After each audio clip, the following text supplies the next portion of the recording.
Hello and a warm welcome to the CxC Festival official opening. We are live here from Brussels in Belgium in Europe. We are also being recorded, so if you see this at a later moment, still feel warmly welcomed to this annual gathering of the OASC Open Agile Smart Cities community, which brings together cities, communities of all sizes, countries, continents around the world, centered here in the European gathering. And I'm very pleased to be here together with a fantastic lineup of opening speakers who will address the community and discuss where we are in the digital and green transformation and what's the role of cities, what's the role of working together. So CxC is, community by community, city by city, country by country, continent by continent. What can we achieve by working together, by not being fragmented and divided and reinventing the wheel all the time? How can we make the best of technologies as they are being presented to us, as they are in many ways shaping our lives? Many of us have now had a moment of rest over the holidays, others and restlessness, perhaps even trauma, of course, encapsulates life. It encapsulates what needs to be delivered to citizens all over the world by those who represent us in government, by all the actors in society, whether from the business side, whether from the administration side, if it's from civil society, simply citizens coming together. OASC is facilitating this conversation between communities and between all of those actors. And the lineup we have today to intervene with us and to reflect on where we are is really representative of these voices. We have a fantastic program this week. We started already yesterday with some workshops on local data spaces, digital twins, where are we with the minimal interoperability mechanisms, where are we in market terms? So if there are certain requirements from the communities, where do we actually go and get help if we can't build things ourselves? That was really good to see. We saw some bold statements, we saw some room for improvement, and very concretely, we saw a lot of stakeholders coming together on all levels to take the next steps. So I would like here now at this opening moment, together with my colleague and vice chair, Paulo, to have a dialogue with Thomas Skordas, who is director and acting deputy director general in DG Connect in the European Commission, the mayor of Aarhus in Denmark, Bundsgaard, and the executive director of OASC, Geni, Raitisoja, the executive director of Eurocities, Dorthe Nielsen, and the director of ENoLL, the European Network of Living Labs, Martina, to reflect on where we are. Paulo, may I give you the floor to say a few words to the community? Hello, Paulo, and welcome from Porto. Hello, everyone, and sorry for not joining you in Brussels. I'm really missing traveling and missing find people and talk with people. But very briefly, and as you said, we are really excited with restarting all the work that we are doing, and precisely to start the year with another conference to gather our community, to gather all our friends, to everyone that is really committed in helping cities, in helping this industry that nowadays is being helping us tackling all the challenges that we live daily in this conference, and to start discussing what could be well, I would say the next steps in this path that we all are have ahead of us. Very briefly, what I would like to say, and what in my perspective, and if you allow me that to use that hat in the perspective of the cities, what we are looking forward to see in this 2 days of work that we will have ahead, but we have just seen that yesterday in the sessions that we have, I would say the amazing sessions that we have yesterday, talking about memes, talking about the European digital spaces. Well, it's this alignment between the demand side, the cities, and at the same time the alignment with the industry, or the capacity that the industry has to, in a very agile way, as we like to say, the very agile way is having to help the cities to tackle all the daily life problems that we have to face, well, to move towards this digital twin world, to move towards this capacity of having technology to support all the work that our teams are doing in the daily basis. So I'm really looking forward to meet you all during all the sessions that we have prepared, and that's it. Thank you, I hope that Paulo. you all have a nice day. We will indeed. Thank you so much. And also, I'd like to thank you and your colleagues, I mean, your co-coordinators, so Brigitte Lutz from Vienna and Roland van der Heijden, also in your efforts in bringing the voice of cities and communities, but also different voices to the market, to the regulators, to the conversation, because I think the diversity is really key here. There are so many ways of doing things, and certainly, well, if we look at it with the economic lenses, the local level is a very big part of the economy. If you look at it from the social side, we all live somewhere. So how do we, how is that not important to every one of us?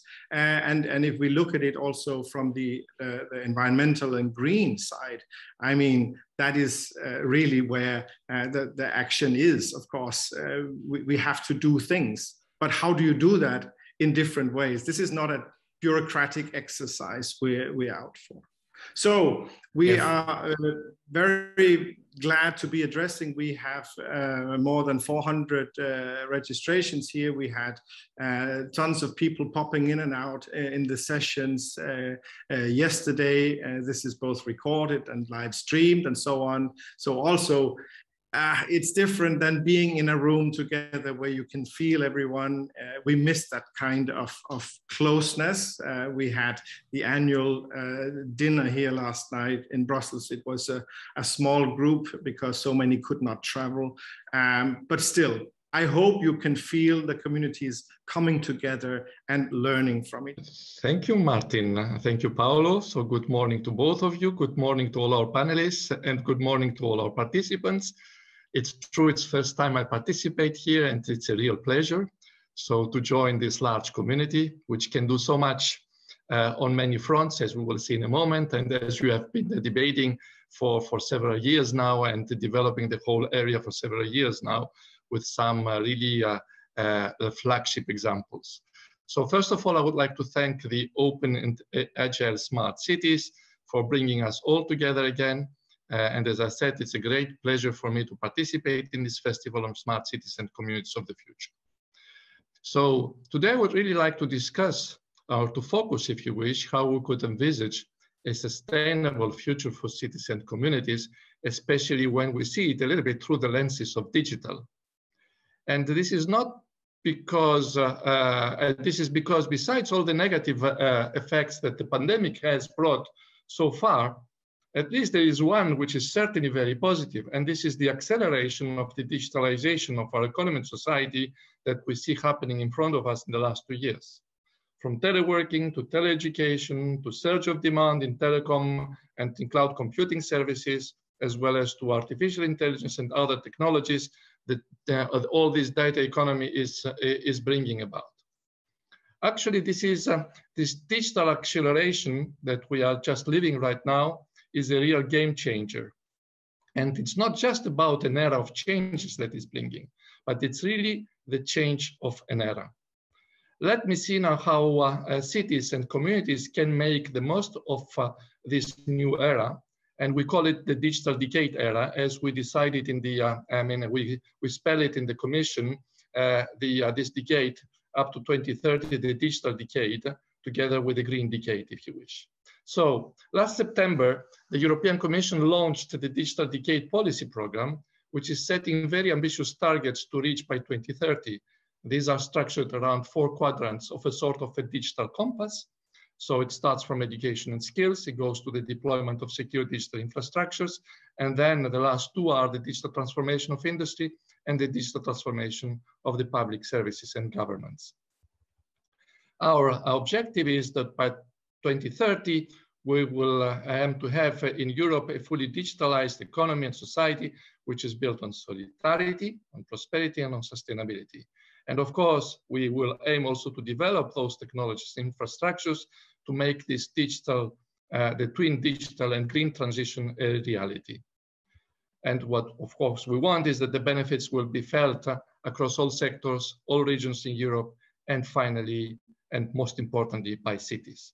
Simply because cities are the hubs of our economic activity, the community engagement and service delivery. So these cities play an essential role in realizing the objectives of the digital decade and this dual green and digital transition I mentioned. Today, cities generate a huge amount of data, which are representing an enormous potential for innovation, for job creation, for new and better services, and for improved decision-making at all levels. So now, how can cities make the most of this data that they collect and most of this data economy? Actually, many European communities are already developing data platforms, and they are integrating data across several sectors to serve much better their citizens.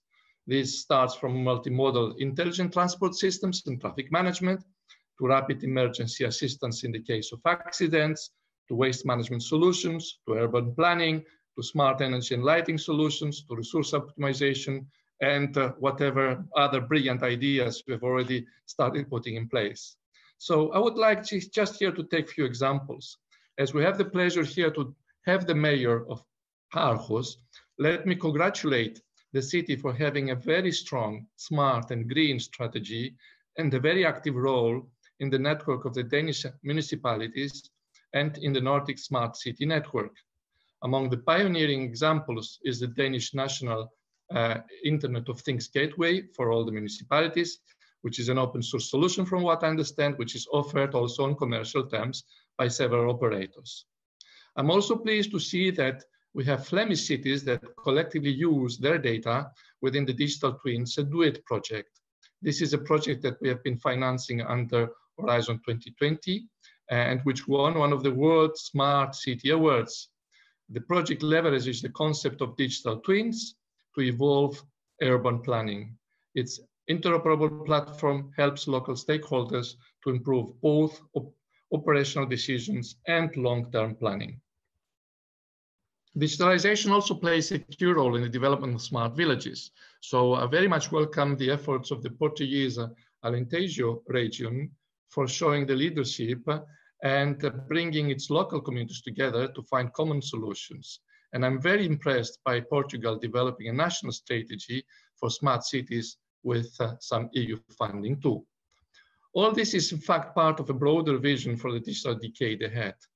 Among others, it will rely upon a network of interconnected local digital twins across the EU and hopefully maybe even across the whole world, at least the world the OASC is promoting.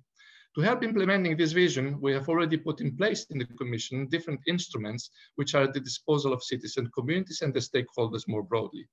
I will start with the Digital Europe program, where we are investing right now in the next, the very next 2 years, more than 50 million euros to be able to create a data space of for climate neutral and smart communities, which is part of the Green Deal. We want also to support the way procurement is done for these local data platforms so that they can be scaled up and can be based on commonly agreed mature set of standards, which, as you know, are under the acronym MIMS+. We want to build capacity for these local digital twins that Martin and Paulo have referred to in Europe, and we want to create a sort of a toolbox of reusable tools, reference architectures, open standards, and technical specifications that can come in your portfolio of solutions. Then we certainly want to reinforce the governance of the Living EU movement. And finally, identify digital solutions for the new European Bauhaus initiative for more beautiful, sustainable, and inclusive forms of living together. These are the 5 activities that will complement the plans of the Horizon Europe mission for 100 climate neutral smart cities, reflecting the key role that cities are playing today in delivering on Europe's climate targets. As you know, there is already out there a call for expressions of interest for the cities to join this mission, which is open until the end of January. And the selected cities will then be able to prepare and implement a climate city contract, which is to be co-created with all the local stakeholders and the citizens. So I would really like here to thank the Eurocities for promoting this mission and helping cities to apply. However, no digital transformation would be possible without the right skills. I've already said the digital compass, one of the quadrants, is about digital skills. This is why we're putting in place a network of European digital innovation hubs, actually in every member state, in every European region. The aim is to boost the digital skills in both SMEs and in the public administrations in the regions they serve. And I know that the ENoLL is already helping the companies and public administrations to respond to the digital challenges ahead of us. What the Commission is expecting from you is the commitment to work together and to better coordinate the activities which can be done through the Living in EU movement. First, certainly we need to have a common understanding of what are the major targets to reach. And I'm pretty sure that we are on a very good path already in this exercise. Second, by starting from minimum interoperable mechanisms for sharing data, we need to move further ahead towards, for example, a common architectural framework for cities and communities that would serve really as the support to develop the smart digital cities, the smart digital platforms that we mentioned before, and which are, if possible, to be based on open source principles. This is exactly where I would like to come a little bit, is this common architectural framework could, for example, be not only put in place, and I understand that there are many discussions on this, but we could also try to make it aligned with the one that we are building right now in the Union under the Cloud and the Data Space Federation. So what exactly are we doing? We are preparing the deployment of an EU cloud to edge infrastructure and services that will go across all the stacks based on open source solutions, hopefully compliant with EU rules on security, on data protection, on privacy, and on environmental aspects. The objective here will be really to keep the Union with world-class interconnected, trusted, and interoperable and sustainable cloud-to-edge capabilities for edge artificial intelligence. And of course, to support the deployment of the EU common data spaces and ensure seamless data exchange and fluid data flows across the various sectors. In parallel, we are supporting now, will be supporting now a new action under the Digital Europe program, which we would call the Data Spaces Support Center, which will be at the center place for coordinating all our different activities around what I just mentioned. So to make sure that we'll have the approach around the data spaces, to make sure that we have an available blueprint of an architecture, of the requirements, and the possible technologies, the processes, the standards, the tools that will allow to reuse all this data across sectors by the public sector, but also by the business and notably the SMEs. So I think that cities could really profit from these efforts for a common architectural framework by aligning with the activities of the Cloud and Data Spaces Federation I mentioned. You could really take this as an advantage of the common requirements, specifications, and technical building blocks that would enable an efficient convergence among sectoral data spaces, utilizing open source solutions and components as much as possible. I think this will enable and scale the deployment of cities platforms and local digital twins across the Union. create the conditions for major rollout of new innovative services and service provision approaches. Ultimately, we need to build on joint or coordinate investments in interoperable data platforms to enable these data spaces and on shared tools that use artificial intelligence, such as the ones that we want to promote under the digital twins, as reflected in our plans for investment under the Digital Europe program.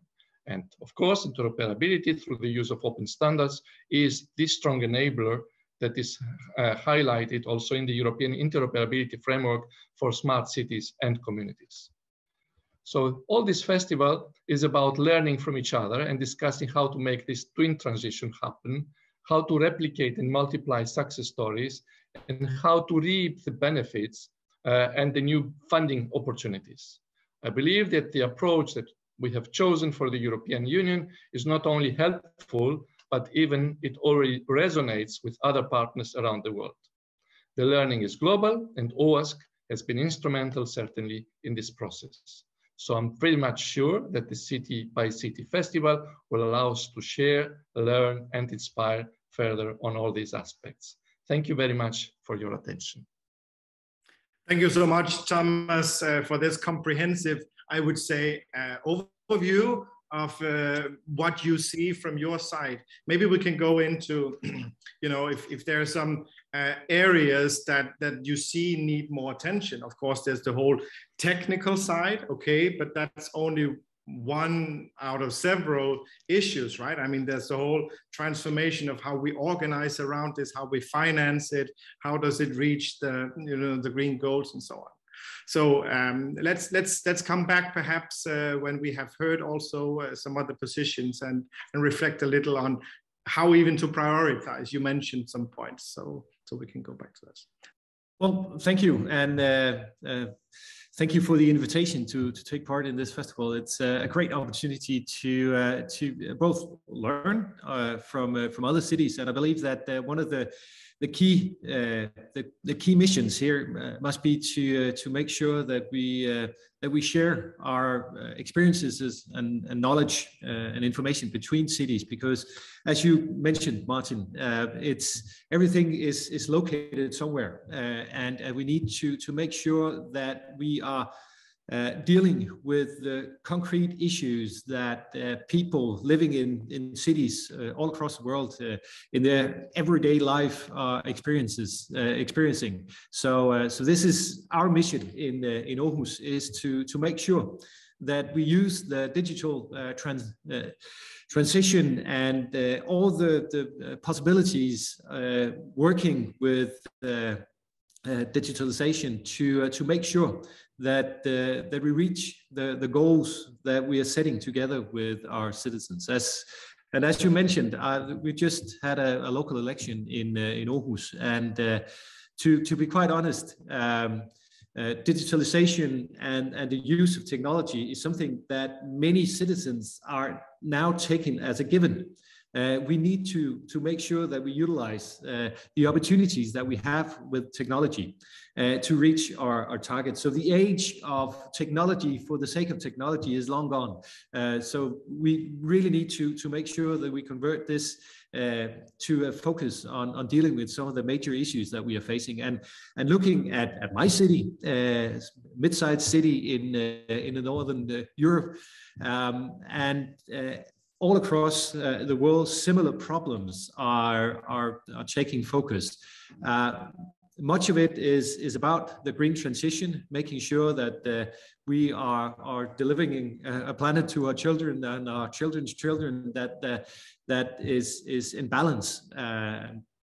And also looking at, especially from a northern European perspective, our ability to recruit the necessary competencies and people to work with all the different issues that we need to deal with in the years to come is two of the most important things at all. And then you also have an issue of a digital democratization process in our local communities, because if we've learned something from the COVID crisis, it's that we can actually use online forums, also to a certain degree social media, although there are many problems in terms of democratization also of the social media to create a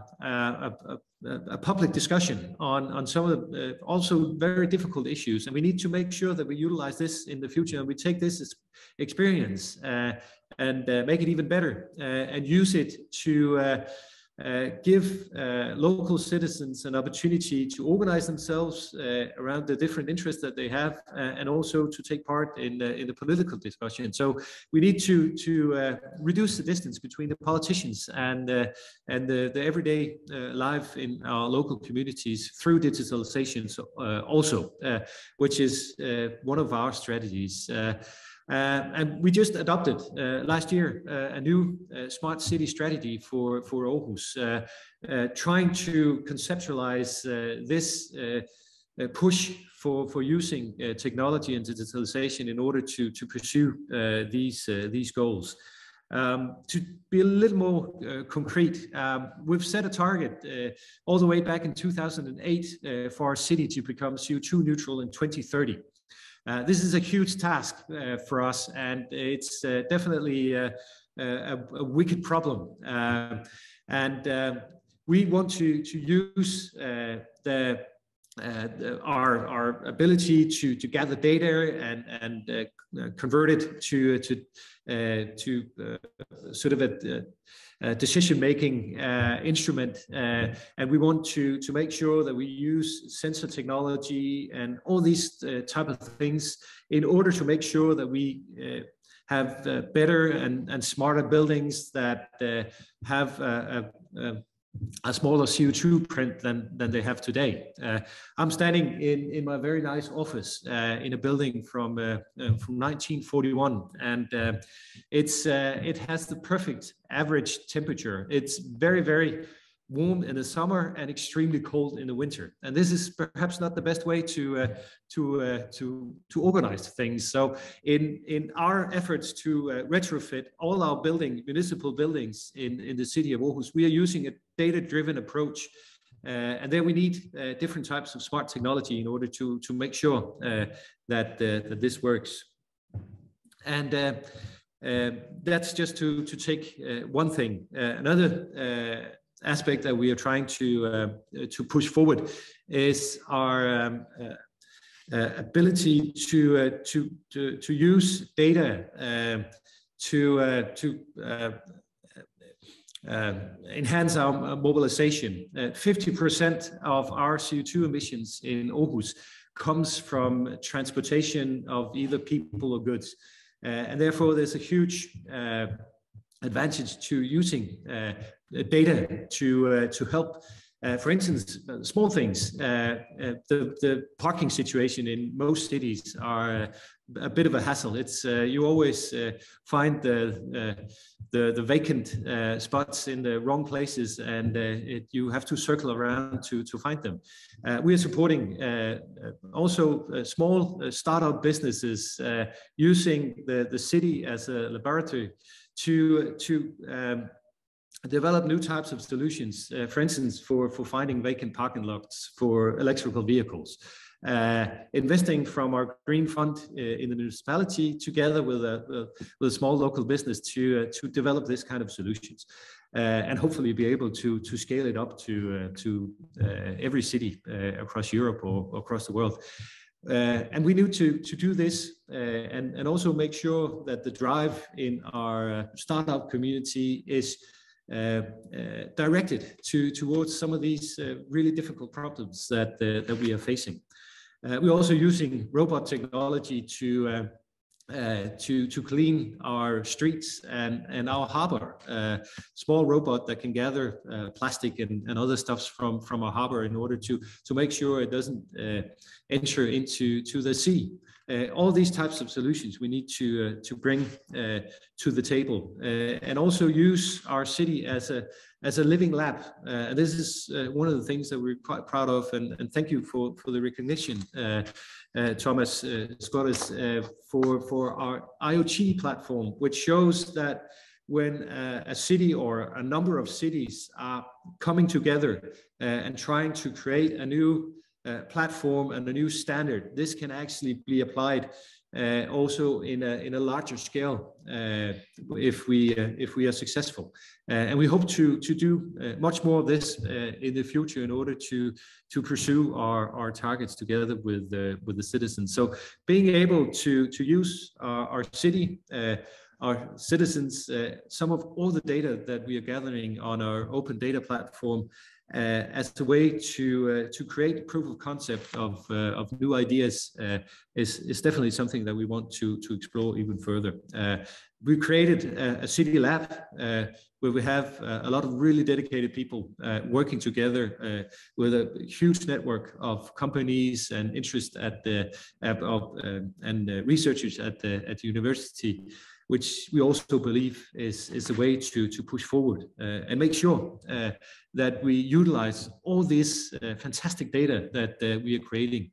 And hopefully also with the help of the Commission and the European Union, we'll be able to create the standards necessary to make sure that we both have the security issues at our focus, but also that we can share these types of initiatives from city to city. This is really a very large driver in the development of our cities, and most people live in cities, especially in Europe, but also in the rest of the world, and we need to make the cities even more efficient and even better and more livable for the people in order to make sure that we are living up to our responsibility, both as local politicians, but also as researchers, as bureaucrats, as citizens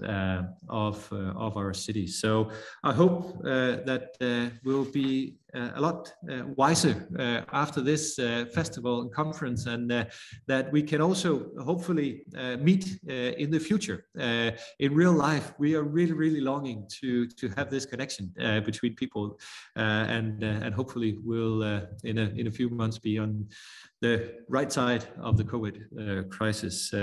But in the meantime, we need to really make sure that we take out all the learnings and that we can. Thank you. Thank you so much, Jakob. And I can imagine that much of your time actually has been dedicated to actually these extraordinary circumstances, but of course then with the strategies also planning ahead.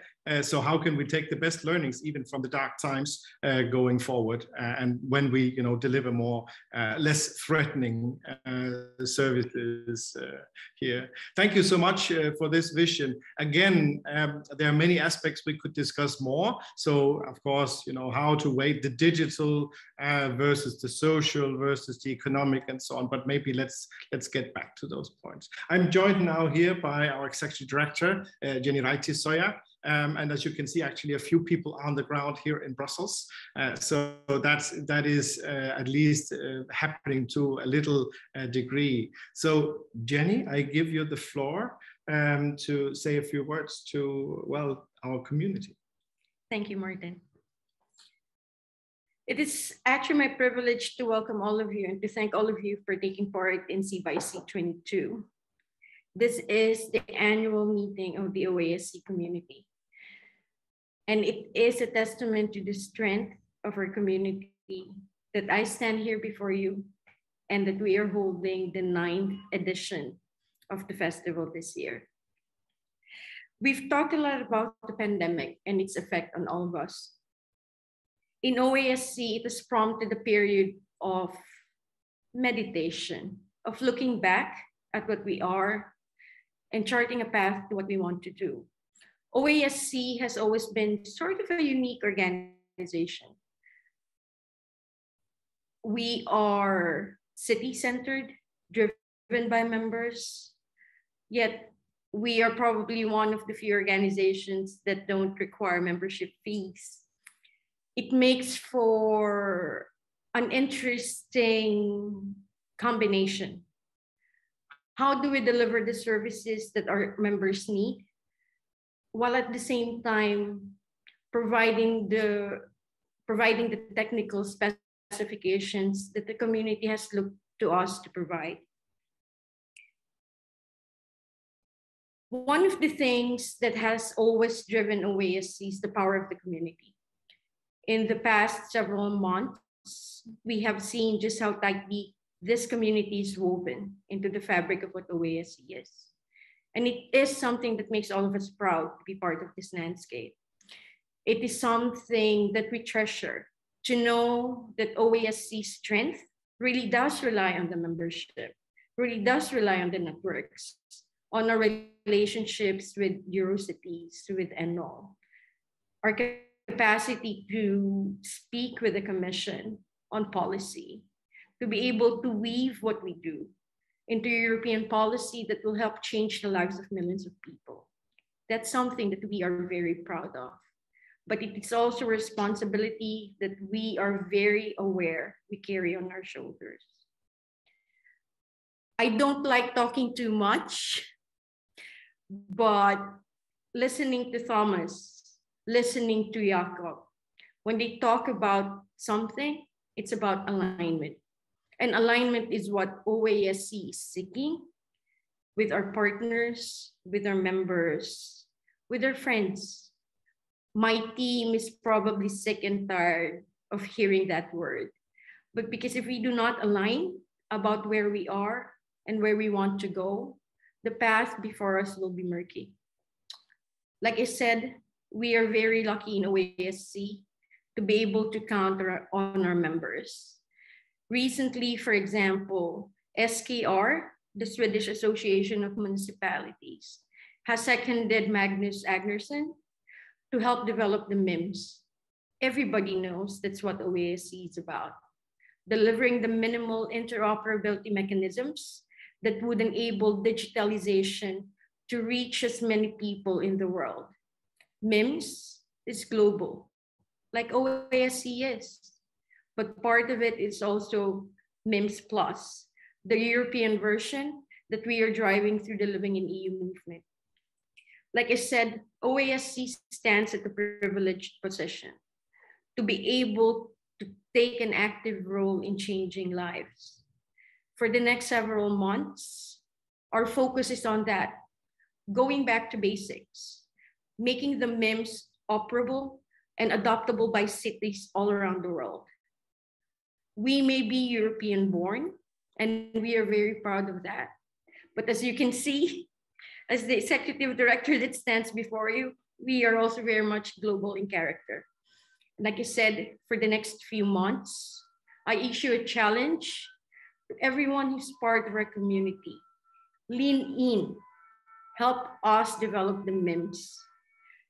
Stand beside us as we grow and work towards finding the minimal interoperability mechanisms and defining it so that we can have digitalization that works. We saw yesterday during the MIMS evolution, we had a very honest look at where we are and what still needs doing. That is the new characteristic of open and agile smart cities. Maybe at some point we'll add that we are able to take an honest look at what we are and ask for the help we need to bring it to the next level. At the same time, I would like to encourage everyone to be brave. The pandemic is not over yet, and it's probably not going to be the biggest challenge that we'll face in our lifetime. But be brave, take hope, and believe in your community. I would also like to make maybe a couple of administrative announcements. Atos, the company, is going to be OASC's newest enterprise partner. And at the same time, when I talk about making the MIMS adoptable by cities all over the world, I want you to know that it's not just hype, it's not empty promises. We are going to start working with Caravel to develop a compliance testing mechanism so that we can test that the MIMS work and that it is as interoperable as promised. Again, I would like to welcome all of you to this year's CxC Festival. And if there is anything at all that we can do for you, please don't hesitate to reach out. Thanks again to everyone for being and for making OASC the product of a strong community. I'll clap in the physical way here. Thank you so much, Geni, and also thank you to you. This has been an incredibly difficult time. OASC is a relationship network-based organization. When we can't meet, when we can't see each other, it's incredibly difficult to operate. It's very difficult, as you say, to deliver and be in close contact with our members and partners. So thank you so much. Also on behalf of the entire board and of the community, to you and to the team. Thank you. So we heard mention of other networks several times here. So if I may invite you, Dorthe, Executive Director of Eurocities, the network of the largest cities in Europe, to take the stage. We see you now. Hello and welcome. I'm guessing also physically from Brussels, maybe in the office, maybe not. But you have also really been a guiding light, I think, for many in these times, because as we heard from Jakob, every city, there's what, 95,000 municipalities in Europe, there's 500,000 in the world. Every mayor has had with the colleagues to make decisions on where to go, how to prioritize, these different agendas. And their Eurocities has been helpful throughout. I think we can all recognize in shaping a voice for what actions could be taken. I mean, from having the pen on the city's mission and so many other things. So welcome, Dorthe, and please share your thoughts. Thank you very much, Martin. Thanks, and Geni, thanks for the invitation to participate here today. It's a pleasure to join you from home, not the office today. I wanted just to start by saying that I'm slightly concerned about my own Wi-Fi connection this morning. If the image and sound starts going all weird, do wave at me and I'll try to find another solution very, very quickly. It's a bad mood today for the connection. It's called network weather, and you never know how it acts up. So we know everything about it. No worries. We'll hide here, but you're there. Thanks for your understanding, and just for those colleagues who are with us today who don't know Eurocities, then I can just say that we are the network of larger European cities with more than 200 members. I wanted just to start by sharing what one of my colleagues told me when we were discussing this session here today. And what Thomas Skordas also referred to as this sort of what we can all feel is the sort of acceleration of a digital transformation. And it appears that recent studies has shown that in 2020, the digital transformation progressed approximately as much as in the previous 7 years taken together. So whereas we can all feel this sort of digitalization and how it has accelerated and how it has played a key role to overcome the economic and social disruption that's caused by the pandemic. And then I think this figure is so illustrative to show this pace that the digital acceleration has actually taken. And in Eurocities, we see that city authorities across Europe have over the past 2 years reaped the benefits of this acceleration of the use of technologies to reinforce or develop online public services or other forms of assistance to effectively help workers or students, businesses and elderly in their daily lives since the start of the pandemic. And I'm sure we can all feel in our daily lives that it has brought benefits to many of us.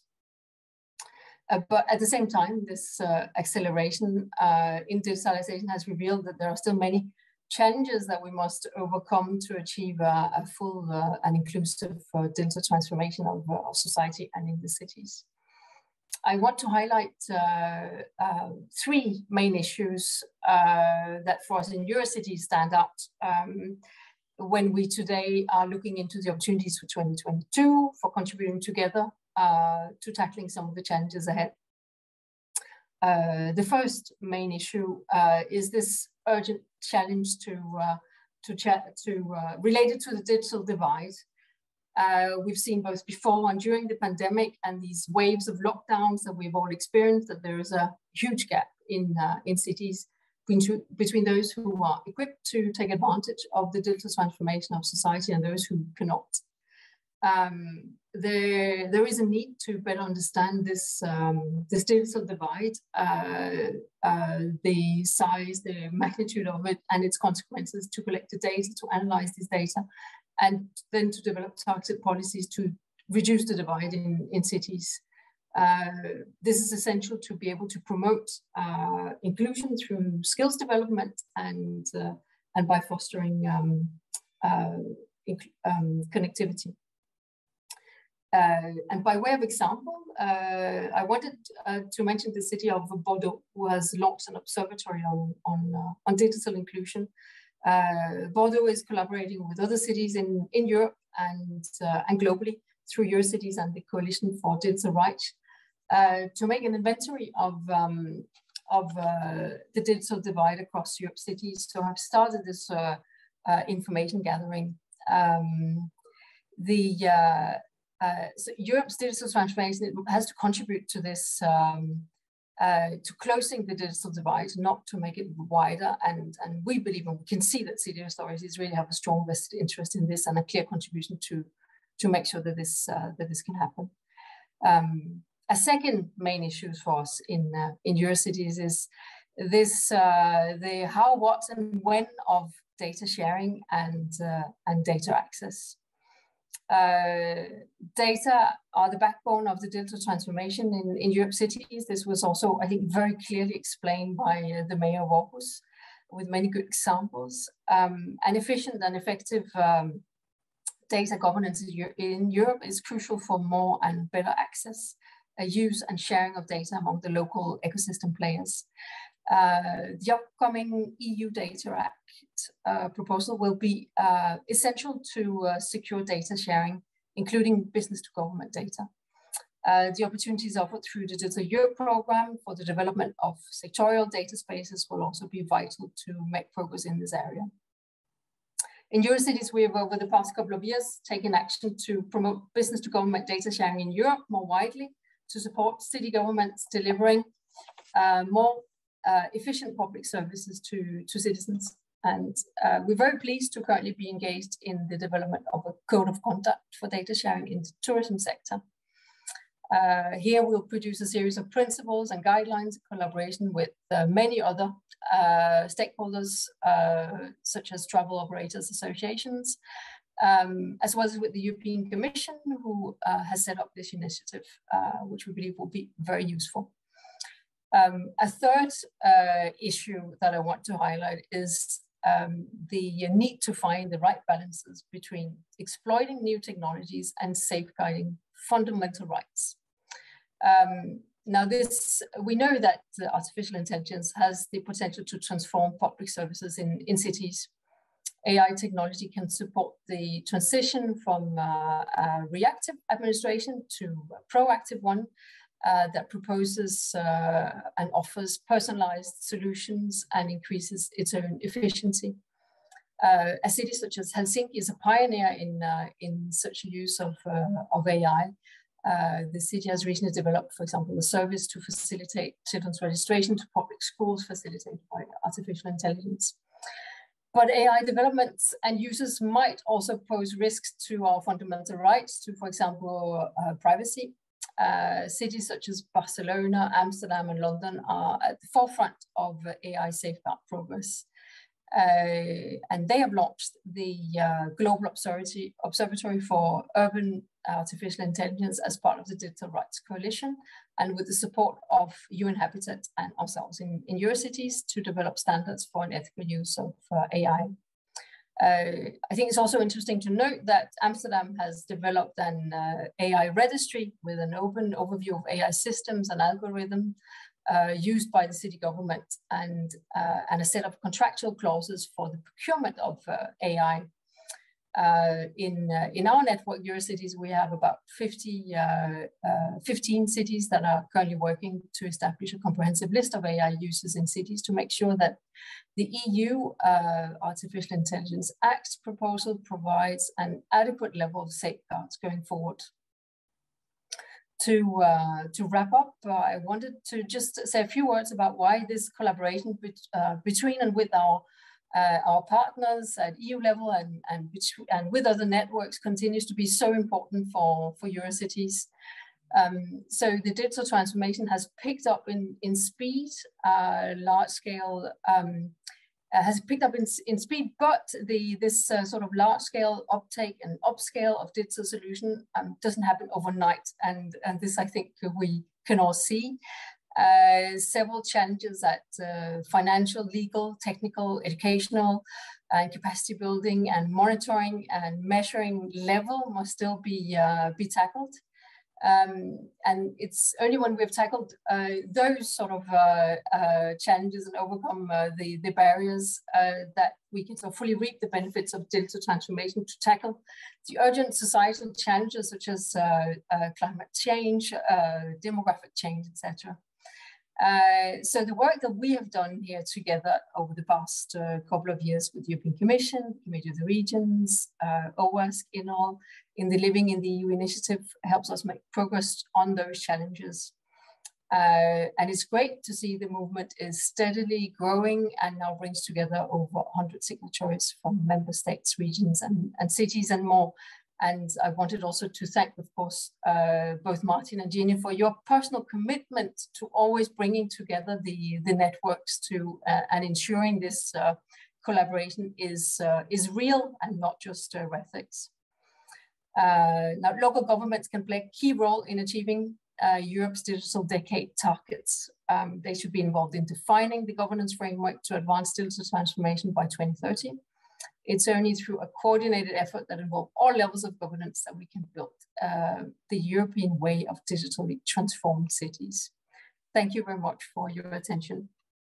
Thank you so much, Dorthe, and also for the shout out to the many. I think that is really the essence. I mean, of course, the big cities are the big cities, and we all know that they will be all drivers. You mentioned some examples that we all know, but it's nice to have the big cities sort of also look around and see who else is there. And if I may reciprocate, it's also nice that you are, facilitating that kind of role for the big cities. That is muchly appreciated. So thank you. And to one of the other networks that have been essential in this, we come, of course, back to some of the key questions. ENoLL, European Network of Living Labs, which is in fact a global organization, but like OASC, born global in Europe. Martina joins us, the director.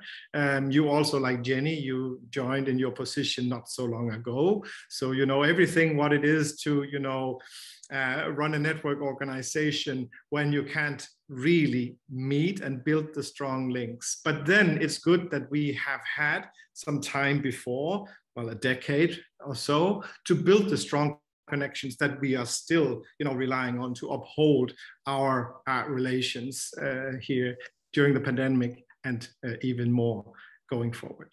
So thanks for joining us also here, and please take the floor and share your vision. Thank you very much, Martin, for the invitation. Thank you, Geni, for all the support also in the past month when I just joined in September, actually. So it is a real pleasure to be here today to represent ENoLL and the whole network of Living Lab in Europe and beyond. As Martin said, we are a global organization because among the 160 Living Lab that are our members, 80% are in Europe and 20% and growing are outside Europe. And I'm particularly excited today because this is my first city by city conference, and it is wonderful to be here also to bring the third complementarity perspective to the table, because if OASC is a lot about matched technologies and Eurocities, but also us, but Eurocities, especially when it comes to policies, we are bringing the perspective of co-creation and citizen engagement. So the alliance between OASC, Eurocities and ENoLL has grown and gained strength in the past years, but especially it has been reinforced thanks and around the Living in EU initiative, where we are all able really to bring our peculiar perspective and our communities to tackle the same issues, basically, and the same policy demands.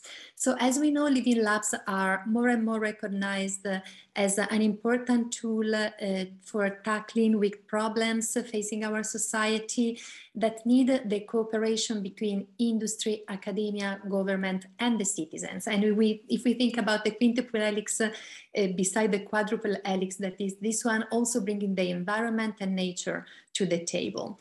So this is a need to make sure that we have an impact to the society at large, and also that we can support real change. So the key of the Living Lab approach, it is the involvement from the very first moment of the end users, and especially in this case of citizens, also individual citizens in themselves. And this, of course, is helping de-risking innovation through an iterative process of feedback.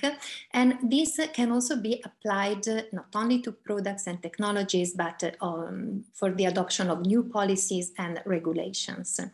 So Living Labs are really an innovation ecosystem orchestrators, and they involve a really large range of actors, where the Living Lab is really at the core of interactions. And this approach becomes particularly important in cities.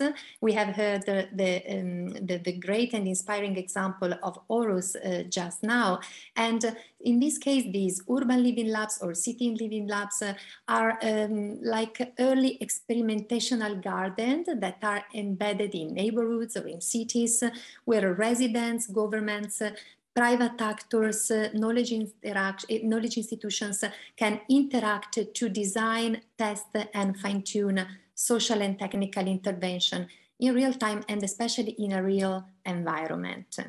So if we bring it back to the Living in EU initiative that have just lately achieved, maybe now we are more than 100 signatory cities around Europe. At its core, it is a one-stop shop where cities and regions and also countries can find existing and proven solution for digital transformation.